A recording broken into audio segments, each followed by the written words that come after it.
Hello and welcome to my channel Health and Wellness with Emma Mentel. It's Sunday afternoon where I am in South Africa, and this evening I'm going to be having my last meal before my long fast that I planned for this coming week. Thank you for watching, thank you for subscribing, please comment, please let me know if you're finding this helpful. And I hope today's video will be interesting for you. So I thought I would just make a couple of mentions about what's happening out there in the energies, the full moon coming up. We've just had an eclipse and we had some big solar flares yesterday. And then I'm also in this preparation for my fast. If you've been watching my other videos, you will know that a lot of what I base my health advice and practice and approach on is around including some form of fasting. And I want to remind you that a long fast is not for everybody, especially if you haven't practiced. But including shorter and longer fasts can really be an amazing and a powerful and a miraculous tool to consider, especially if you feel that on a physical, mental, emotional, or spiritual level that you have become a bit stuck, that perhaps there's a lot of sort of stagnant stuff that doesn't feel like it wants to shift. I've really come to learn about the incredible benefits of fasting on all levels. And for me, from a perspective of insulin resistance, weight loss, sorting out psoriasis, and various other things that have been health concerns or priorities for me personally, I have found this to be one of the most powerful tools that I've ever used in my health practice as a dietitian, as a nutritional coach, and a functional medicine practitioner. So let's look at just energetically what's been going on. And I'm not an expert, but I can just tell you from my own personal perspective, from my own personal research, and trying to understand how these different factors coexist. So our physical bodies are not separate to whatever else is going on around us. So whether there's a full moon or perhaps some solar flares or perhaps a theme in astrology, it would inform your personal experience in the way that you experience your health concerns, in the way that you experience your own personal journey, and in the way that perhaps you can consider where you want to have breakthroughs, regardless of whether it's a health breakthrough or something to do with your emotional well-being or on a spiritual level. What I thought about today, so this is the day before my fast starts, is that I would like to consider this particular fast as like a blank canvas, like a blank page. And I usually recommend that my fasting course participants or my clients, when they are on a health journey, that they look at their intentions. What is it they want to experience more often? What is it that they would like to change? Can they have a vision for that future self? Like Joe Dispenza also mentions with his meditation practices.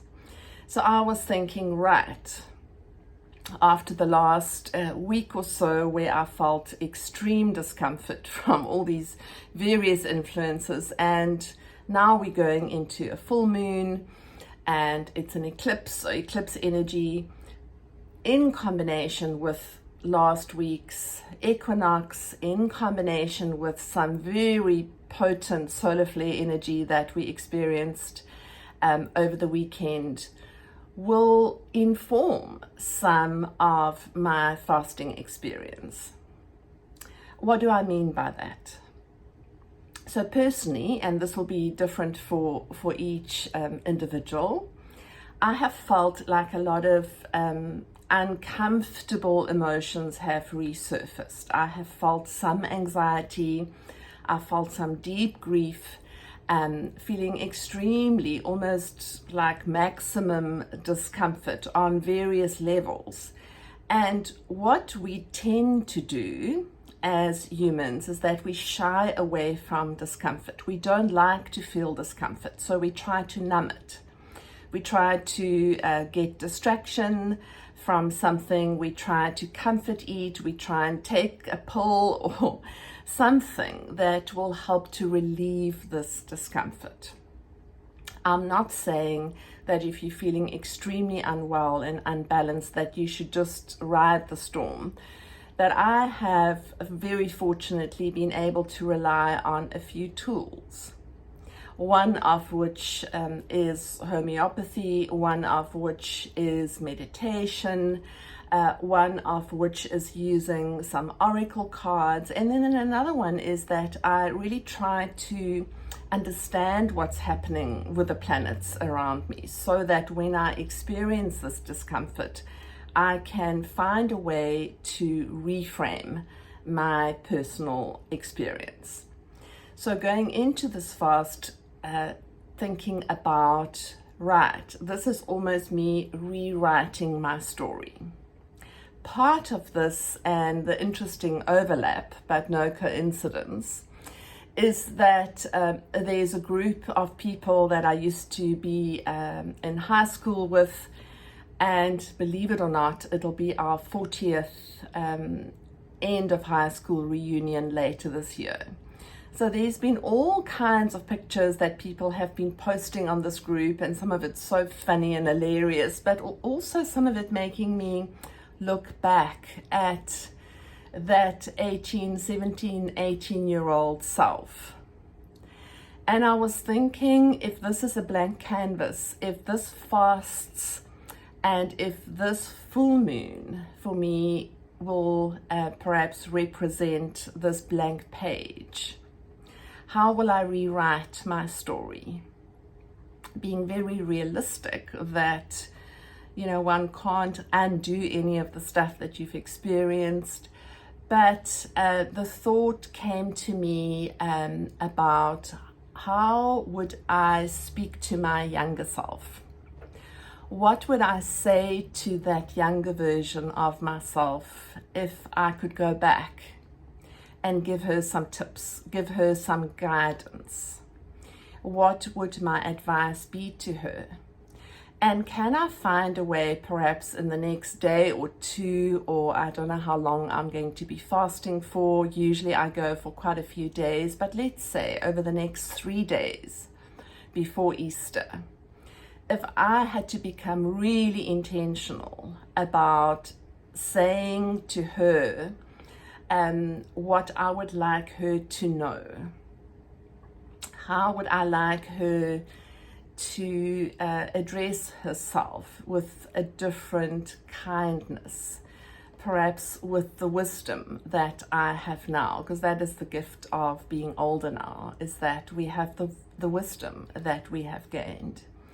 So I think about this fast, and even though I have been preparing with eating enough protein, being really mindful about including healthy food before my last meal this evening, I want to choose a word, and the word I chose for this upcoming fast is breakthrough. And I thought breakthrough was a good word for me on so many levels.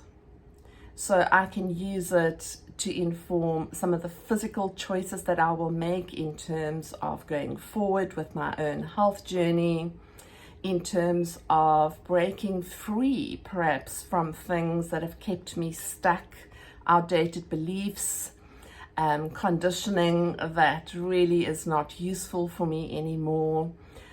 perhaps some things that have felt extremely painful that I would like to release.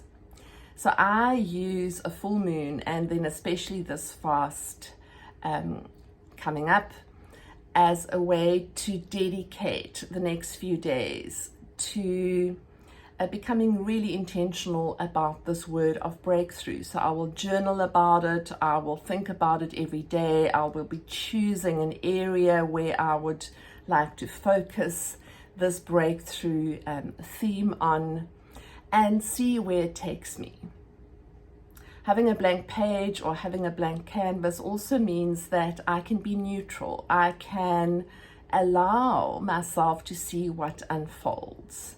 I don't have to anticipate anything disastrous. I don't have to go into fear about, what if I can't this, and what if I get hungry, and what if this feels even more uncomfortable. I can just allow each hour from this evening's fast to see how the story unfolds, and to at the same time practice a gentle kindness for my body and real appreciation. You can watch some of my other videos to see how I mention this around the concept of fasting, and I will be updating you as well. So think about a fast, or think about a change in your health routine. Think about making different choices as far as your health priorities go, as starting with a blank canvas, starting with a blank page, and rewriting the story, not getting so stuck in what the labels were before. And as I mentioned, some of my clients, when they talk to me about their identity that is linked to a diagnosis, I try to encourage them to find a different view of themselves, not as me with psoriasis or me with insulin resistance, even though those are things that I know are present, but that does not define me. I'm not limited to those things alone. So I've got my apple cider vinegar ready, I've got my minerals ready. My last meal will be some lamb chops and some salad. I had chicken livers this morning, and that was a really nourishing meal. I've spent some time outside replanting some things with new soil. So that for me on a Sunday also feels really nourishing, to do something in my garden. I've chosen a few new herbs to plant. I've changed the soil of a few plants, and that just feels so regenerative. It feels like a new life that I'm adding perhaps for that particular plant, or a few new seedlings that I've added in one of my hanging baskets. I also thought I would show you, I'm choosing a card from the Sacred Destiny pack by Denise, Linn. I'm going to knock, and then I'm going to shuffle, and then I'm going to ask from the highest level of light a message for myself, and perhaps for the viewers, on what the word is for today that I need to know as part of the fast, as part of the understanding of the eclipse coming up, as part of the moon, as part of the whole theme around this last week and whatever showed up yesterday. Like, what should my focus be? So I really shuffle well, and I always make sure that my cards are shuffled well. Personally, I like to just draw from the middle of the pack, and I've now named, I've now said, and I've been quite specific about what is the guidance that I'm asking about. So I'm going to be choosing a card from the middle, and this card is wisdom. Love this card. Wisdom, and it looks like there's a mermaid. I love the sea. I often spend time in the ocean. So the wisdom card is a great card for me, and as I said earlier on, I use the word that with age comes wisdom. And I'm just going to read to you from the little book what this wisdom card represents. The sacred landscape wants you to know things are not as they seem. Look beneath the surface in your life. For example, you might feel that you aren't making progress on a particular project, yet beneath the surface things are happening. Or you might be going through a stormy cycle. I would agree with that. This card is letting you know that even though the surface of your life might be a bit rocky or wobbly, in a deeper place all is well, and serenity and peace are emerging. Isn't that just so reassuring? That's so comforting. I'm loving this card. I'm going to keep it out, and I'm actually going to put a crystal on it to bless this card because I'm loving this guidance. Things that may seem challenging will later be revealed to have been beneficial. So I don't want to use the cliche of, there's purpose in all the pain, and, in all suffering you will learn something, or there's a lesson through it all. But I really find it reassuring, and perhaps it's very naive of me, but that's the way that I would like to work. I find it reassuring to know that I can make this part of my intention, and that I can make it part of my word of breakthrough. Maybe breaking through that surface stuff where it feels really stormy. I hope that this was informative and helpful for you too. And thank you for watching. I look forward to updating you as I go with my fast, and wishing you all a magical and very blessed full moon. And may anything that shows up for you during this time find a place to rest, where you can feel soothed and reassured and comforted. And may you find the right tools to help you on your health and healing journey as well.